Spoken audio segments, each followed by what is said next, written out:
Hello everybody and welcome back to the Halloween series review. Today I'll be reviewing Halloween 6, The Curse of Michael Myers. Halloween 6 was released in 1995 and stars Donald Pleasance, Paul Rudd, and Marion Hagen. It was written by Daniel Farrens and Joe Chappelle, who wrote the last couple minutes for the theatrical cut, and was directed by Joe Chappelle. Before I get into anything else, I do want to say everybody hates this movie. Seriously, everybody hates this movie. There are some people out there who like it, but then again, there are more people who hate it than like it, so yeah.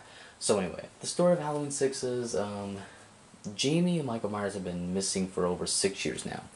And everybody in Haddonfield's wondering, like, oh, they must be dead because they haven't been around since 6 years.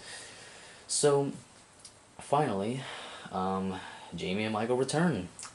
But, this movie starts off very odd. It has this woman screaming, and she's being taken down this hallway. And, nobody really knows who this lady is because she isn't Danielle Harris. This is Jamie, and she's giving birth to a baby. And Michael Myers tries to chase her, and Jamie escapes, and Michael Myers ends up finding her and killing her. I should say in a very brutal way. So Dr. Loomis hears about this. He finds Jamie's body, and he's like, Michael Myers is back. I know he is. He's back. He did this. And, so the Strodes move into the Myers house. Okay, there is an explanation for this. The father, John Strode, could not sell the property to anybody. I wonder why. It's the Myers house. I really wonder why. No, I'm kidding. I know why. Because that's the fucking Myers house.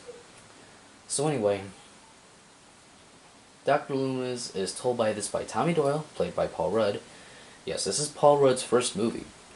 And he's a really popular actor now. Yeah, this is his first movie. Hard to believe.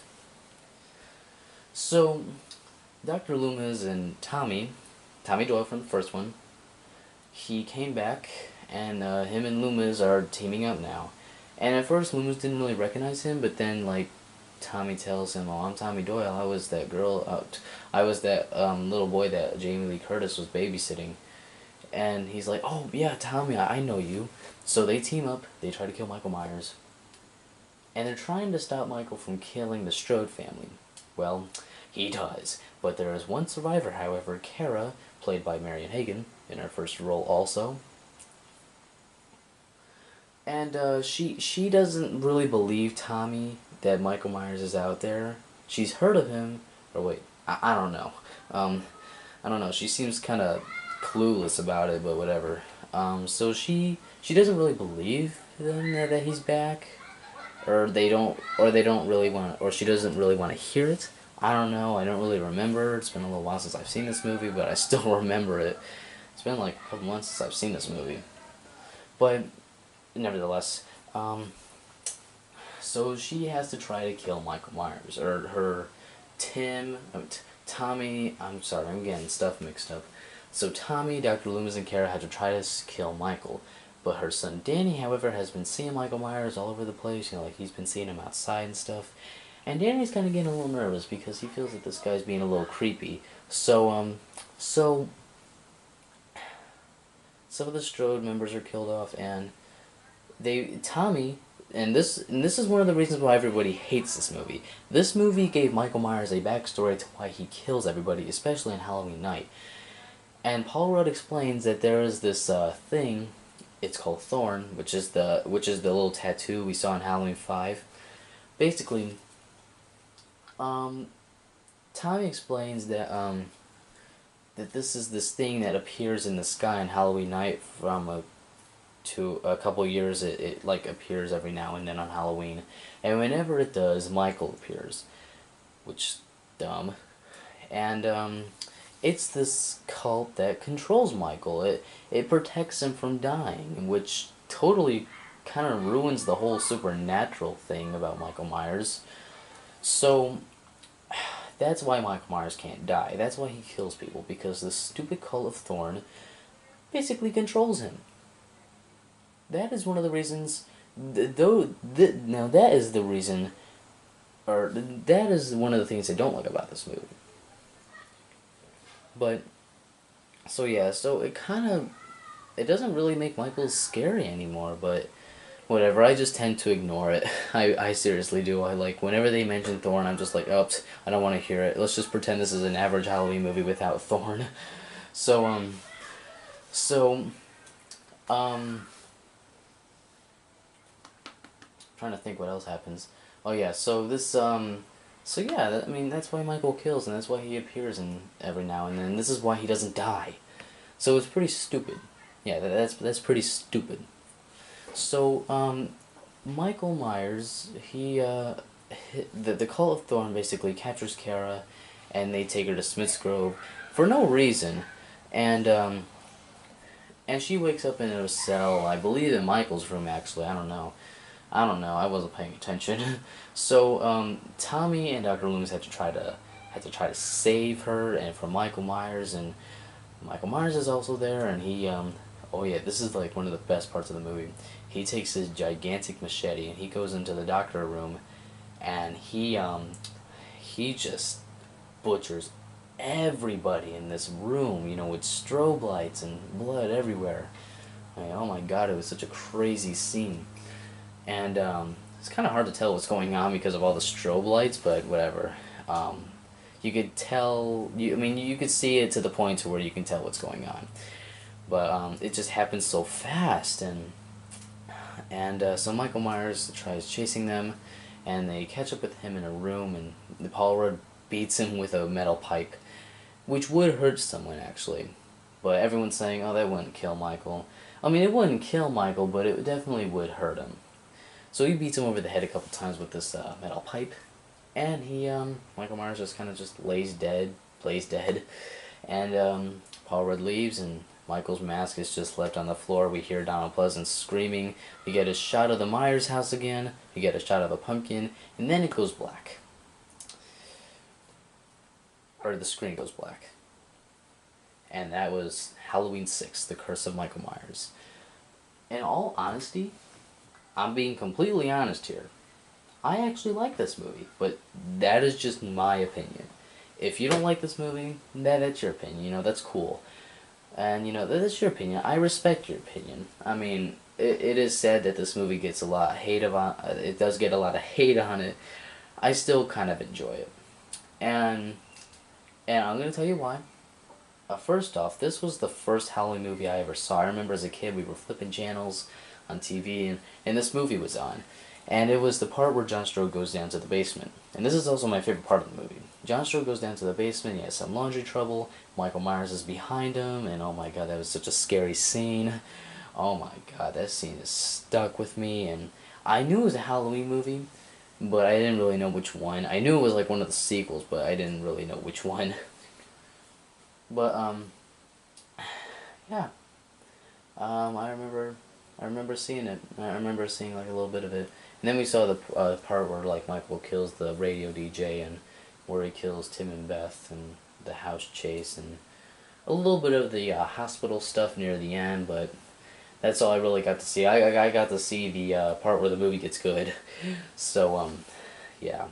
I would say this movie's 50-50, much like Halloween 5. I think it's better than Halloween 5, but I think it's 50-50 as well. I think the first half is kind of weird. It isn't really necessarily great in the first half, but I think like once the second half starts, that's when it gets really good, actually. So yeah, I think this movie has a lot of great atmosphere, and I really like the mask Michael Myers has in this one. And I also like, trying to think what else do I like. I like a lot of things about this movie. Oh yeah, the acting was pretty good. I mean, Donald Pleasance was, of course, the best actor in this movie. But Paul Rudd, he did okay. Marion Hagen, she did okay. I mean, it was their first movie after all, so they're not going to do magnificent. But they were good. They were good. Kills in this one were actually pretty good. It was gory, but To be all honesty, it was Michael Myers has some good kills on this one, especially the head exploding part, which is the part where John Stroh goes downstairs. Of course, I missed it because I was young. I couldn't see that kind of stuff, but yeah, that's what happens to him. His head explodes. He kind of deserved it too. John Stroh was kind of an ass in this movie because he was just really mean. So you knew he was gonna get it. But yeah, I like a lot of things about this movie, but here's where the dislikes come in mind. But I do like more than I dislike about this movie. I like more than dislike in this movie. So here are what I dislike. The backstory. The whole backstory thing was kind of stupid and it wasn't really necessary. It was, I mean, now a lot of people will say this is confusing. I actually thought Halloween 5 was way more confusing than this one. But, you know, this one, well, it was a little confusing, but it wasn't really that confusing to me. But the whole Thorn thing was just stupid, and it was weird. I mean, it wasn't even really necessary, too. And then there's the whole baby subplot, which is, which is weird. It's really messed up, actually. So Jamie is the niece of Michael Myers, and they say the baby is Michael Myers' baby. Ugh. And Jamie is the niece of Michael, and Michael's the uncle, and they say the baby is Michael's. But thankfully that is not revealed in the theatrical cut. That is actually revealed in the producer's cut, and I've seen the producer's cut. It is not good in my opinion. Theatrical cut, in my opinion, is actually much better, just because the last 20 minutes were much better. But thankfully that thing with Jamie and Michael and the baby was thankfully not in the theatrical cut, so that is one of the reasons why I like the theatrical cut more. And I know a lot of people would disagree, but in all honesty, it's my opinion. It is my opinion. In my opinion, I still think this is a good movie, but I still think the theatrical cut is just a bit superior, just because it doesn't have that stuff with the baby and Michael and Jamie. And you know, the last 20 minutes was better, and the ending, while it didn't really make much sense, it wasn't stupid like the ending of the producer's cut. So, yeah, I mean, I like Halloween 6. I do, actually. And some would say the movie's boring. Well, it does kind of fall a little slow, like Halloween 5. I still think it's entertaining. I still think it's fun to watch, and I think it has a lot of great atmosphere, and I watch it every Halloween along with the other Halloween films. But to me, this was the last great Halloween film, I think. After this, the series kind of gets a little boring and honestly quite stupid. But I'll give you my thoughts on those films later. But meanwhile, this is my review of Halloween 6. I give Halloween 6 a 7 out of 10. It's not as good as Halloween 1, 2, or 4, but this is my fourth favorite of the series. And like I said, I like the theatrical cut a bit better, just because. And I have a question. Should I review the producer's cut, or should I not review the producer's cut? I've seen the producer's cut, and I do want to give you my thoughts on it, even though I just kind of told you, but I do want to go a little bit more in depth. But if you guys want me to do the producer's cut, I'm kind of debating whether I should or not, but whatever. Just let me know if you want me to review the producer's cut, because it is pretty infamous in the Halloween series. It is the original cut of Halloween 6, but yeah. The theatrical cut is what was released in theaters and home video. It was the reshoots. They reshot the ending. So yeah, that's my review on Halloween 6. Thanks guys for watching. Please like, comment, subscribe, and I'll see you guys later. Bye.